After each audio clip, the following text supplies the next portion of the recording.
السلام عليكم، معكم اخوكم عماد. ومرة دي الجولة غريبة شوية، يعني بوريكم حاجة عن لما بتبني مبنى.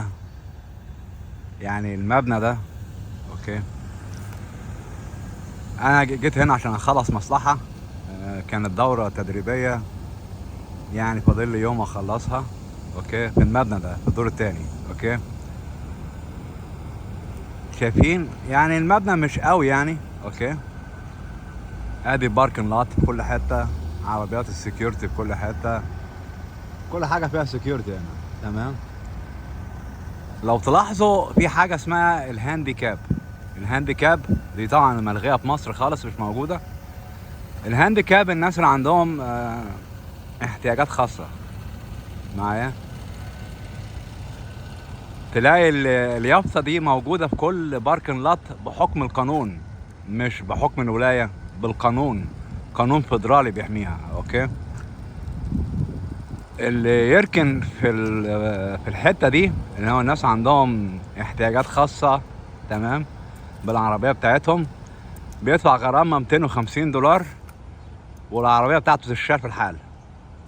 مفيش بقى لو انت ابن وزير ولا عبد السميع بيه ولا حسن بيه ولا الباشا فلان فلان، مفيش الكلام الأهبل ده. اوكي، 4 1 2 3 4 دول.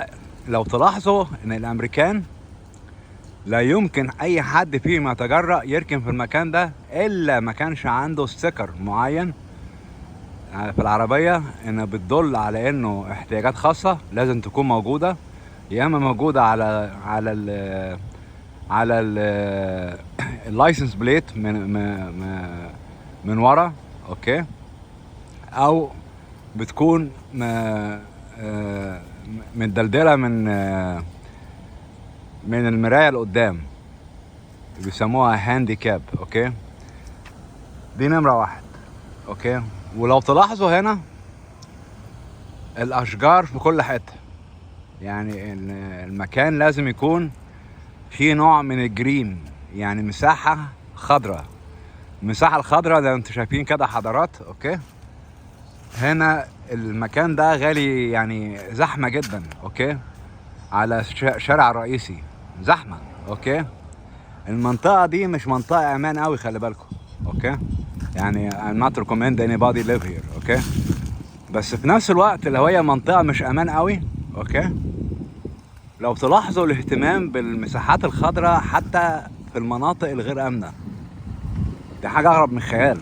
اوكي، يعني مثلا ايه، تخيل كده. انا فاكر انا وانا في اسكندرية عايز اتمشى مثلا، اروح فين؟ اروح الجنينة اتمشى والكلام ده.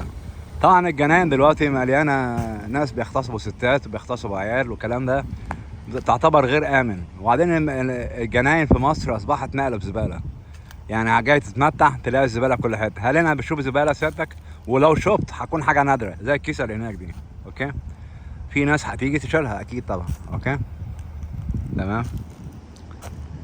نبقى انت ماشي هنا مثلا متضايق، عايز يعني تغير هوا، تعمل ايه؟ تجيب كرسي صغير وتقعد تحت الشجرة دي، محدش هيقول لك اي حاجة. تقعد بس كمجرد انت قاعد يعني. اوكي، وبالمناسبة الجناين دي في كل حتة، يعني هنا وقدام كمان.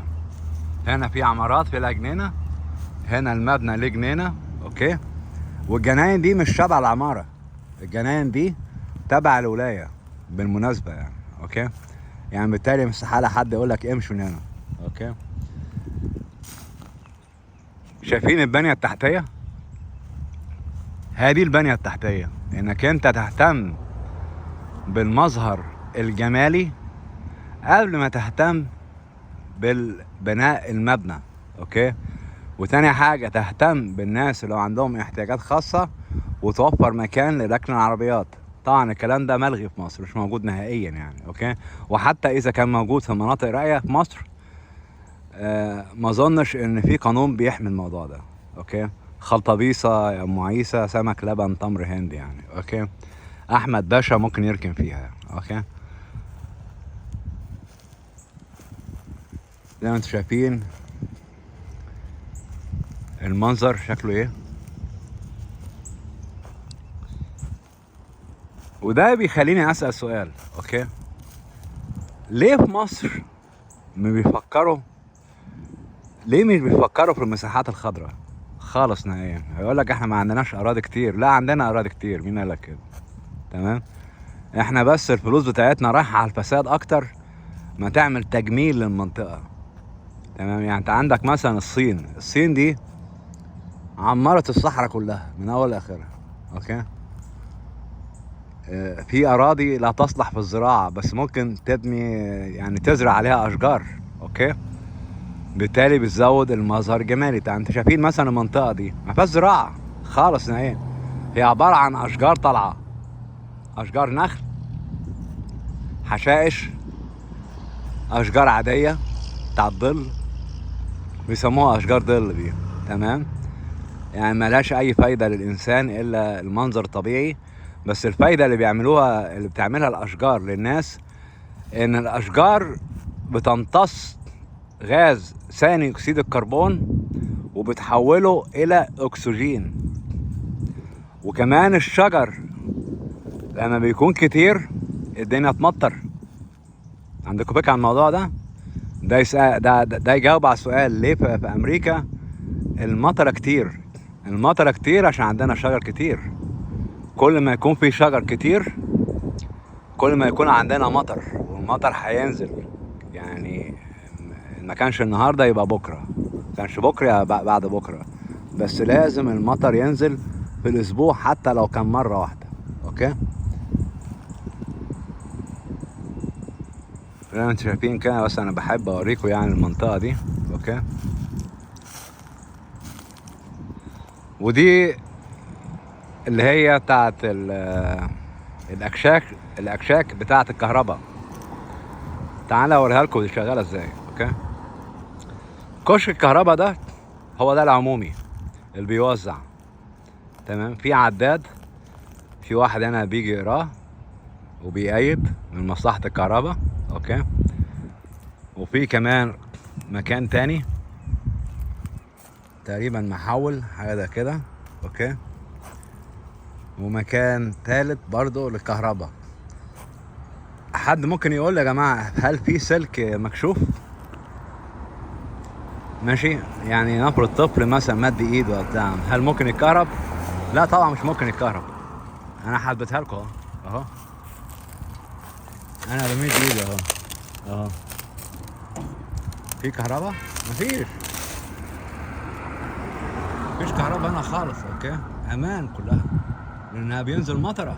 لما بينزل مطره ما بتعملش ماس، طبعا غير الموجود في مصر، اوكي. ان الاسلاك مكشوفه والاكشاك مفتوحه. مفيش عندنا بنيه تحتيه حتى في الكهرباء. يعني في امريكا الاهتمام بمصلحه المواطن مهمه جدا جدا. وده بيجي ازاي؟ باتباع نظام معين في البنى مش يجيب طوب وزلط او خشب وتبني بيت، لا. البنى غير كده خالص. البنى انت بتعمل تخطيط ازاي توزع كهرباء على المبنى ده، ازاي بتدخل غاز، ازاي بتدخل ميه، ازاي بتدخل انترنت، اوكي. وده بيجي ناس متخصصين، مهندسين طبعا وفنيين، معاهم رخصة معينة وليهم خبرة لا تقل عن 5 سنين انهم يشتغلوا الشغلة دي. عشان كده بياخدوا فلوس كتير. تمام.